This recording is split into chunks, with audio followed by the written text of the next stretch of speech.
जनता की उम्मीदों पर यह बजट कितना खरा उतरा है, इस पर लगातार हम बात करेंगे। हमारे साथ सहयोगी सचिन कुमार जुड़ रहे हैं फोर्टी के ऑफिस से। आखिरकार उद्योगपतियों के लिए, उद्योग सेक्टर के लिए बजट कैसा है? फोर्टी के जो उद्योगपति इस वक्त आपके साथ सचिन मौजूद है, उनकी प्रतिक्रिया क्या है? बिल्कुल देखिए, 40 में हम इस वक्त मौजूद है, लगातार लाइव कर रहे थे।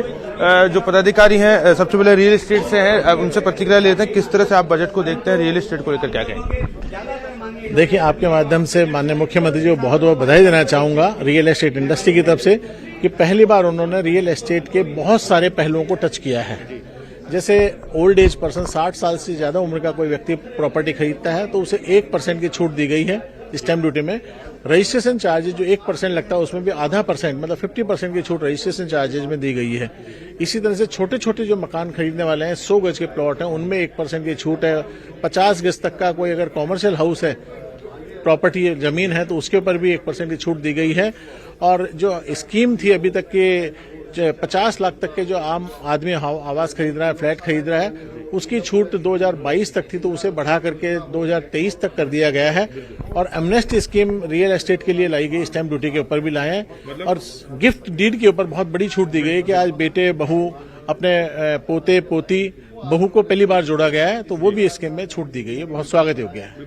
अरुण अग्रवाल जी हमारे साथ है। किस तरह से पूरे बजट को देखते हैं 40 की? ये बजट राजस्थान के इतिहास में ऐतिहासिक बजट था। पहली बार लगातार मुख्यमंत्री वित्त मंत्री के रूप में जो चौथा बजट पेश किए, एक तो इन्होंने लगातार 3 घंटे बजट दिया।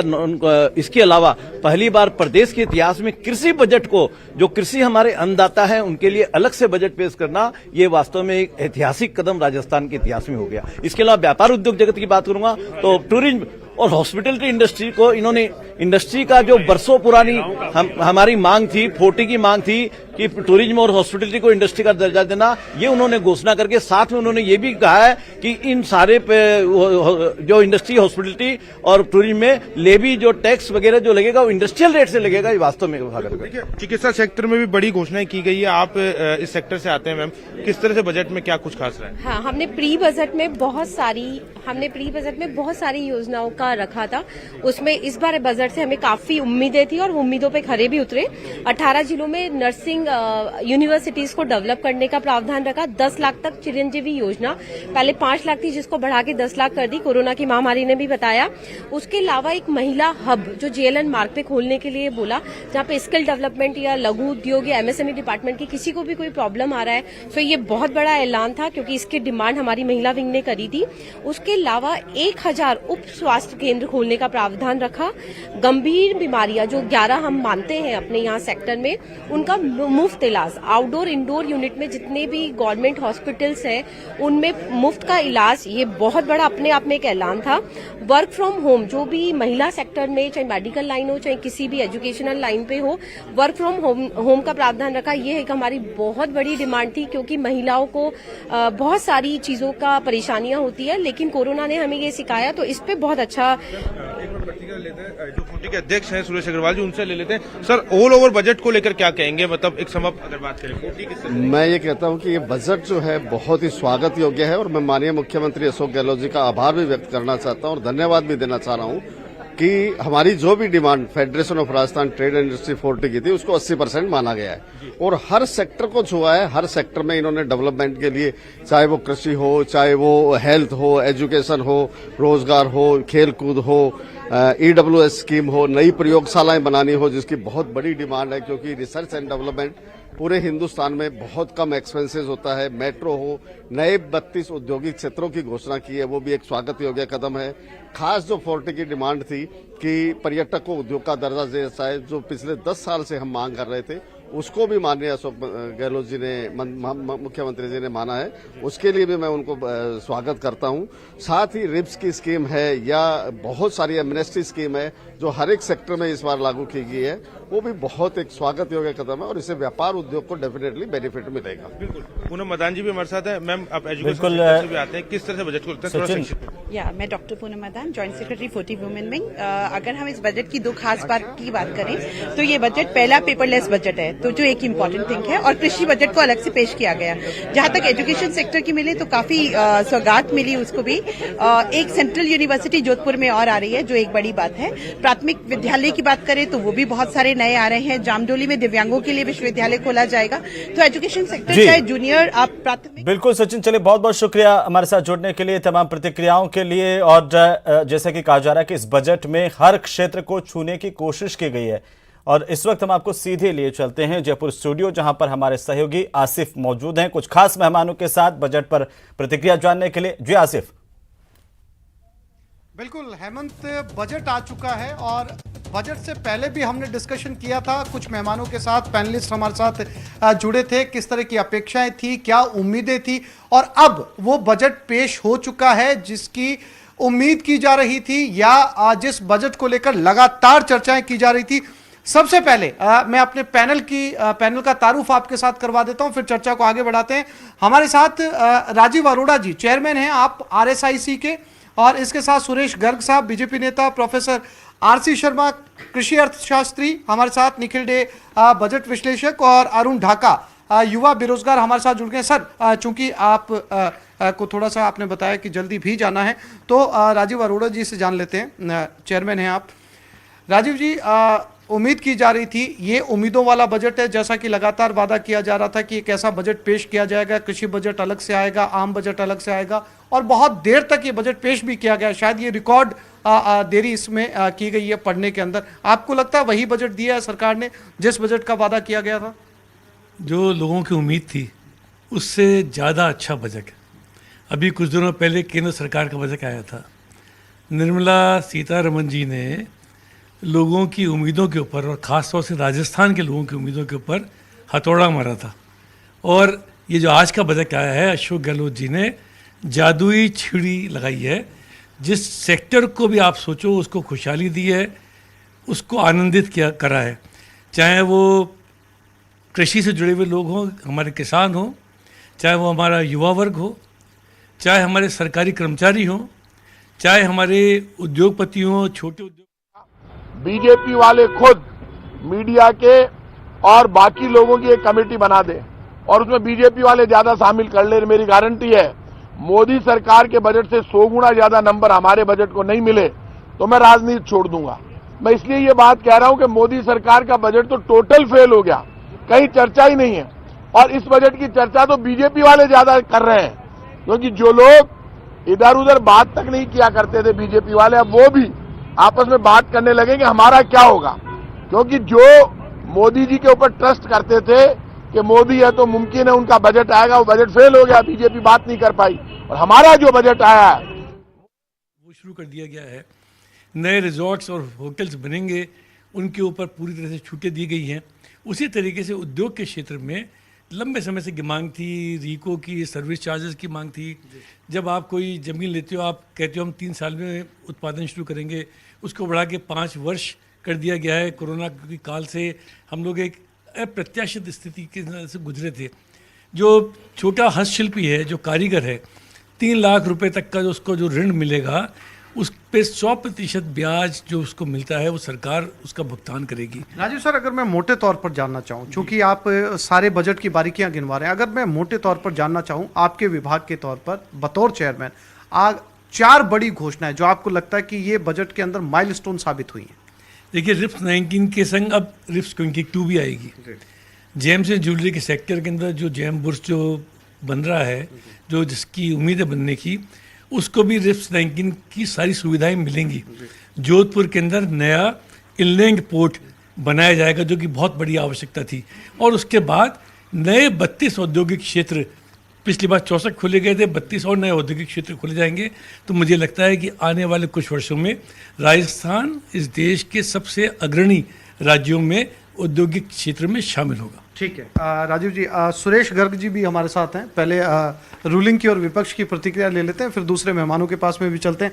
सुरेश जी, बजट की जो प्रतीक्षा की जा रही थी, बजट ने उतना समय लिया भी, और जैसा वादा किया था राजस्थान सरकार ने वैसा कृषि बजट पेश करने की कोशिश की भी। और अभी राजीव जी ने कहा कि ये जादुई बजट है, ना केवल जादुई बजट के बारे में बोला गया था बल्कि जादुई बजट दिया भी गया।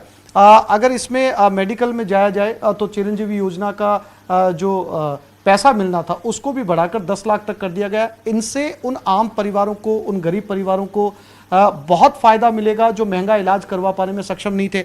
आप इसको कैसे देखते हैं? देखिए 3 घंटे का बजट, लेकिन जनता को कोई राहत नहीं। आज कृषि के अंदर सबसे ज्यादा कृषि ऋण माफी की बात हो रही थी। इनके नेता आके 10 दिन के अंदर कृषि ऋण माफी की बात कर रहे थे। आज 3 साल हो चुके हैं। 3 साल के बावजूद भी इस बजट के अंदर भी कृषि ऋण माफी के बारे में कुछ भी नहीं बताया गया है। मंडी टैक्स किसी टाइम पे 0.5 0.75 हुआ करता था, वो मंडी टैक्स 1.5% है, उसको कम किया है।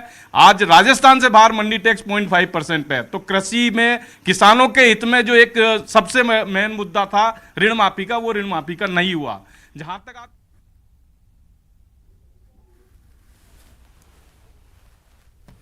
और इस वक्त सीधी तस्वीरें हम आपको दिखा रहे हैं। मुख्यमंत्री अशोक गहलोत प्रेस कॉन्फ्रेंस करने के लिए पहुंचे हैं। क्या कुछ कहते हैं बजट को लेकर के, बातचीत कर रहे हैं मीडिया से।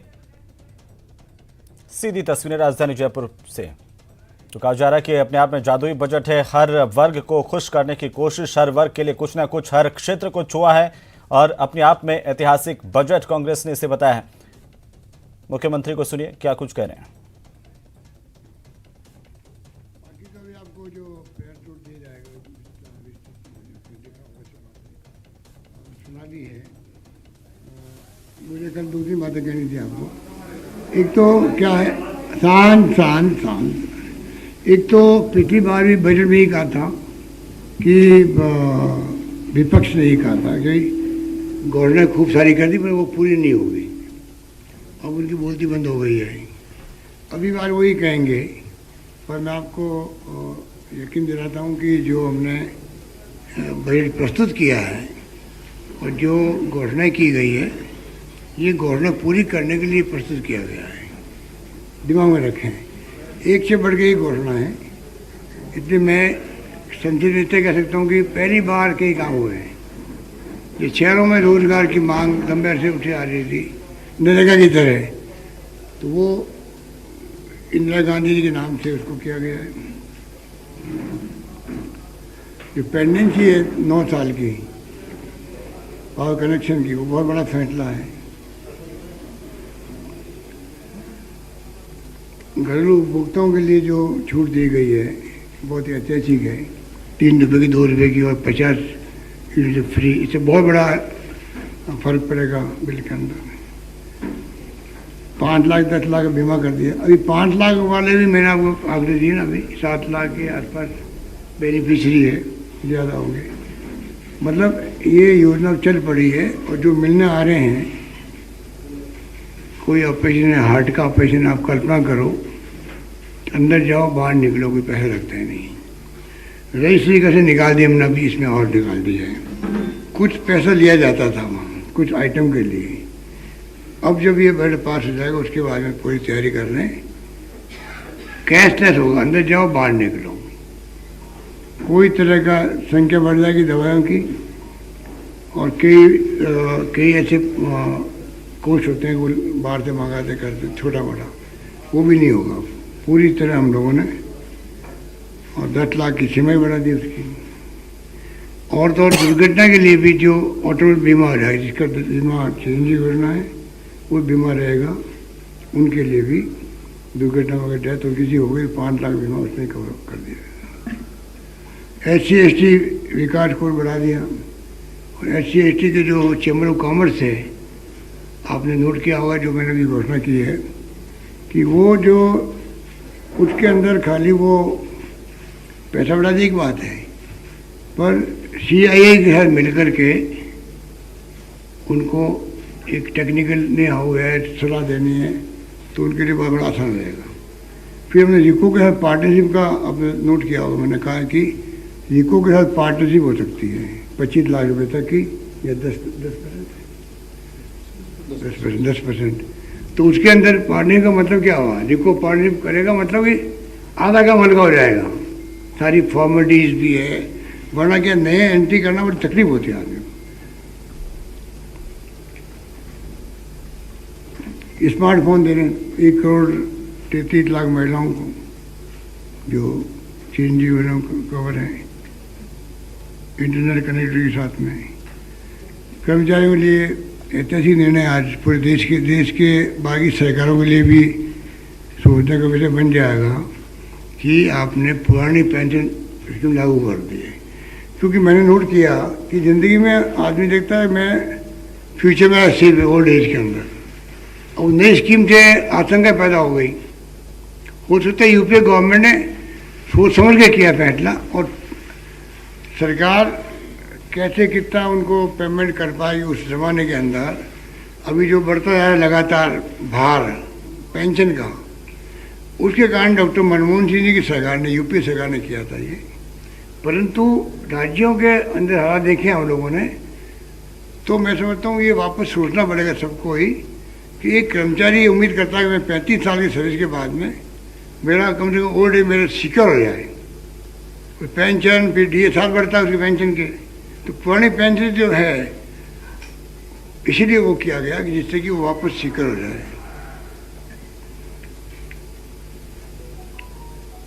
मिशन मोड पे हमने कृषि को लाए हैं हम लोग, तो वो ढंग से आगे बढ़ाएंगे इसको, और बड़ा अच्छा प्रयोग है कि पहला प्रयोग है तो इसमें कोई कमी भी रहेगी दूर करने अगली बार, पर कम से कम शुरुआत हुई है।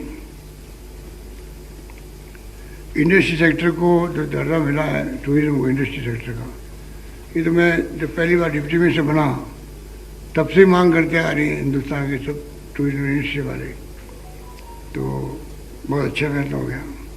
2 रुपये 5 रुपये कर दिया दूध उत्पादन को, रूरल टूरिज्म को दान दिया है।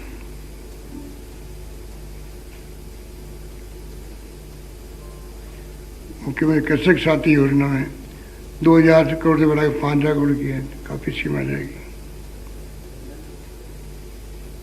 ओवरऑल मैं समझता हूँ कि लोग इसको, मुझे उम्मीद है कि प्रदेशवासी इस बजट को लेके महसूस करेंगे कि फ्यूचर का विजन क्या है राजस्थान का, वो बताने का प्रयास किया गया है हर क्षेत्र में, किसानों कृषि सहित। उसी रूप में व्यापारी हो, उद्यमी हो, उनको एक इस तरह छूट दी गई है।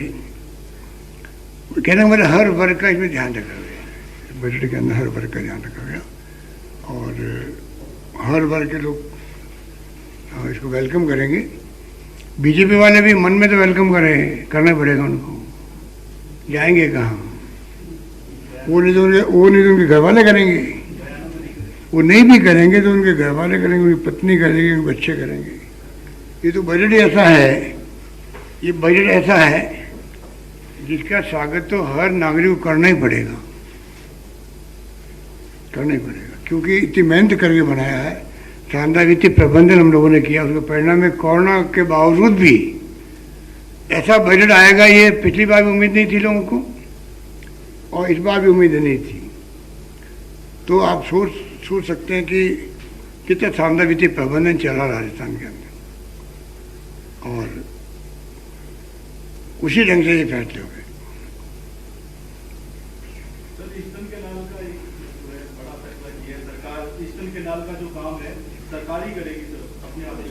नहीं, हम तो मांग तो करते रहेंगे उनसे। अभी क्या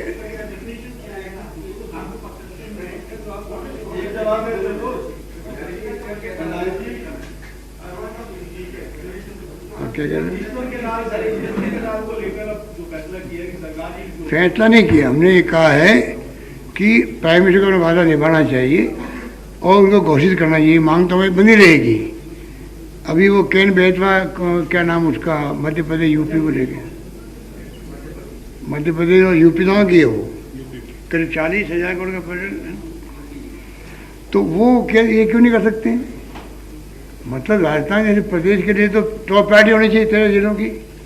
जब पीने का पानी नहीं है, नीचे ज़मीन के नीचे भी नहीं है, क्या दौसा और जो आपके जिले इधर के हैं, बल्कि वो तो 13 जिलों में सब आए थे ईस्टर्न राजस्थान में। तो मैं अभी भी मांग करूँगा कि इसको जो है 44,600 करोड़ योजना को, 44,600 करोड़ योजना है, और आप कल्पना करो कि 90% वो देंगे उनके, और हमारी योजना है 37,247 की। उनकी है 44,600 करोड़, हमारी है 37,247 करोड़ की पूरी राजस्थान नहर परियोजना सिंचाई की और पीने के पानी की। हमारा तो शून्य है, 0 कंट्रीब्यूशन भारत सरकार का, उनको 90% है। बताइए कैसे भेदभाव, पूरा भेदभाव है। अगर मेरे को वादा नहीं किया होता प्राइम मिनिस्टर का, मान लो चुनाव के पहले, तब भी एक स्टेट गवर्नमेंट की मांग पे गंभीरता से विचार करना चाहिए था। ये तो वादा 2 बार बोल चुके हैं, नहीं बोलते मान लो। ये इतना इम्पोर्टेंट ये 13 जिलों का मामला है, जिसमें 13 जिले वाले इंतजार कर रहे हैं कब पानी हमारे यहाँ पहुँचे। इसलिए मुझे कहना पड़ा, अगर नहीं भी करेंगे तो हम अपना जो काम शुरू कर दिया नवनिर्मित डैम से, काम बंद नहीं होगा। जो मैंने आपको बताया रूट वगैरह, बिशनपुर में, इसदा में, तो ये जो है ना, और पूरे देश में करीब 16 योजनाएं हैं जो राष्ट्रीय परियोजनाएं हैं। तो क्या राजस्थान हकदार नहीं एक योजना के लिए भी? ये मैं पूछ रहा हूँ प्रधानमंत्री जी खुद से भी, और ये विपक्ष के जो नेता बैठे रहते हैं, या तो इनकी दिल्ली में कोई वक्त नहीं है, इनको पूछता ही नहीं होगा, खाली इनको या वो कह दिया भाई आप अपना सरकार का विरोध करते रहो, झूठा बदनाम करो। अब रीट को लेके मुझे आश्चर्य होता है, ये तमाशा लेके बैठे थे, वो होर्डिंग खुद ही कह रहे, नेता प्रतिपक्ष खुद ही कह रहे भाई बहुत लेट हो जाएगा वहाँ पर जांच में, खुद स्वीकार करेंगे कि सीबीआई जांच दे दी तो बहुत देर हो जाएंगे, और ऐसे ही अच्छा काम कर रही है। उसके बाद में क्योंकि आपके ऊपर से दबाव पड़ा, आप बदल गए और लेके बैठा दिए सबको होर्डिंग। अरे नौकरी टाइम पे कैसे लगे? हम तो, मैंने कल भी ट्वीट किया, परसों भी किया, सरकार की भावना वो है कि टाइम पे नौकरी लगे। हमने आज 1 लाख की और घोषणा करी आगे के लिए। हम चाहते हैं कि बार बार हाई कोर्ट, कभी पेपर लीक हो गया, कभी डिमांड कर दी बच्चों ने और आगे बढ़ गया, पोस्टपोन कर दिया, हम कोई पोस्टपोन नहीं करेंगे। इसलिए हमने कहा कि पोस्टपोन नहीं करना चाहते थे। मुझे मालूम था कि हाईकोर्ट का सुनवाई है, मुझे मालूम था, तब भी मैंने वो उस दिन स्टेटमेंट जारी किया। इसलिए कि सरकार की मंशा क्या है, हम चाहते यूपीएससी की तरह एग्जाम टाइम पे हो। कितने बच्चों में फ्रस्ट्रेशन आता बताओ, 3-3, 4-4 साल डिले हो जाते कई बार आरपीएससी का एग्जाम हो ना, पहले वो 16। तो ये बताइए आप, इसलिए हम गाड़ी पट्टी बनाना चाहते हैं बच्चों का फ्यूचर देखते हुए। प्राइवेट सेक्टर में कैसी नौकरियां बढ़े वो हमने प्रयास शुरू किए, और किस प्रकार से ये आपका सरकारी नौकरी टाइम पे मिले, टाइम पे सरकारी नौकरी मिले।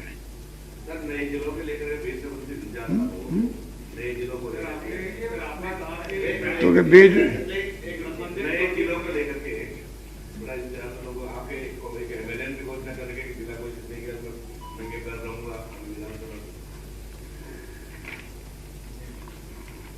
इंतजार था इंतजार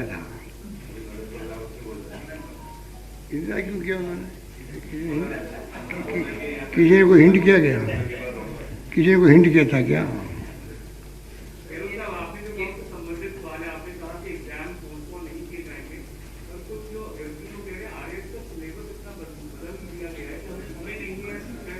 वो सबके लिए होता है, मामूली से बदला है, वो सबके लिए लागू होता है ना। एक तो कोई ऐसा नहीं एक वर्ग को तकलीफ हुई हो, वो तो कॉमन थोड़ा बदला है, लिंकेज वही है पहले वाले सिलेबस के जो सब्जेक्ट है उसी लिंक है। नया भी विशेष बात हम तो उनके इंटरेस्ट में करें ना, उनके इंटरेस्ट में था कि टाइम पे एग्जाम हो, टाइम में नौकरी लग जाए।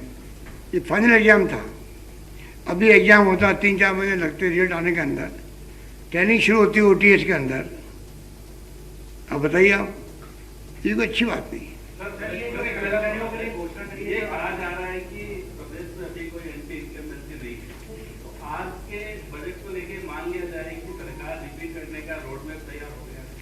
देखिए आज बजट की बात करो, ये तो चलता रहेगा।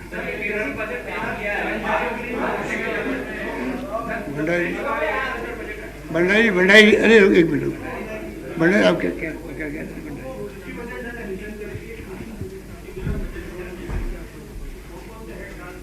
प्रायोरिटी मिल जाएगी। कृषि बजट इसलिए दिया कृषि क्षेत्र के विभिन्न जो भाग हैं, जो मैंने 11 मिशन बताया आपको, वो सब प्रायोरिटी पे कैसा है। जैसे मैं 11 मिशन बताया आपको, 11 सब्जेक्ट भी है, तो जब आप मिशन मोड पे जाओगे तो और ज़्यादा आप ज़्यादा अच्छे तरीके से मैनेज कर पाओगे। तो उनका वही तरीका था।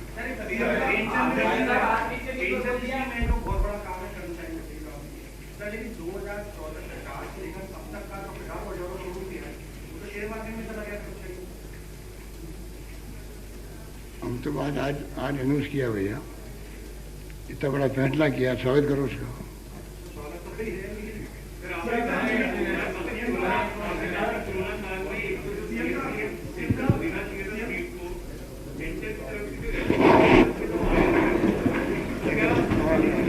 आवाज नहीं आई।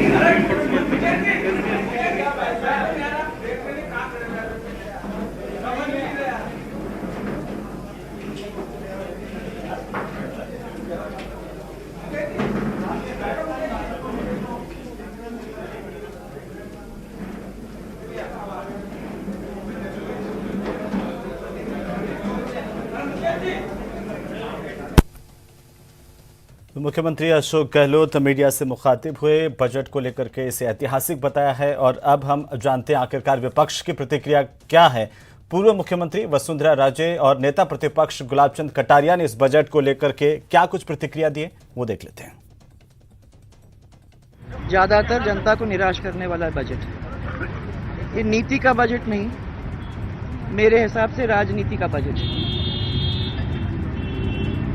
मुझे कोई इसमें विजन दिखाया नहीं, न दिखा। किसानों के लिए पहली बार बजट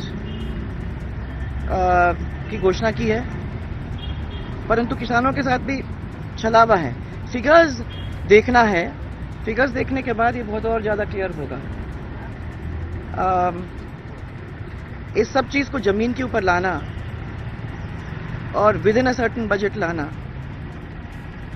वो आगे किस तरीके से करेंगे वो मुझे देखना है।